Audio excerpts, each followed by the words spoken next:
Aspekti më tinzar i kësaj krize është se ajo prodhon një kërcënim të ndërtuar enkas për të legjitimuar zgjerimin e pushtetit ekzekutiv. Nafta nuk ofron këtë pretekst, por etiketimi si terrorizëm, po. Kjo lejon ushtrimin e autoritetit pa kongresin, pa mbikëqyrje dhe gjithnjë më shumë pa rezistencë. Venezuela bëhet e dobishme jo për burimet e saj, por për rolin e saj si një mjet politik në një dramë kushtetuese, shkruan Al-Azawi.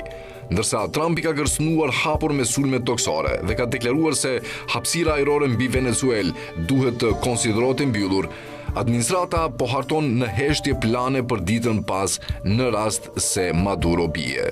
Populli venezuelian, që tashmë vuan nga kolapsi ekonomik dhe represioni politik, përballet tani me perspektiven e të qenit dëm kolateral në projektin e konsolidimit të pushtetit të dikujt tjetër. Më shumë se 7 milion venezuelian kanë ikur jashtë vendit, dhe ata që kanë mbetur përballen me rrezikun në rritje të një krize të fabrikuar, e projektuar jo për t'i çliruar, por për t'i shërbyer llogaritjeve politike të largëta, vlerëson Al-Azawi. Kjo nuk është grabitje nafte, thot ai, por grabitje pushteti, një grabitje që e përdor Venezuelën si peng, ndërsa vendos precedente që do të zgjasin përtej çdo administrate të vetme.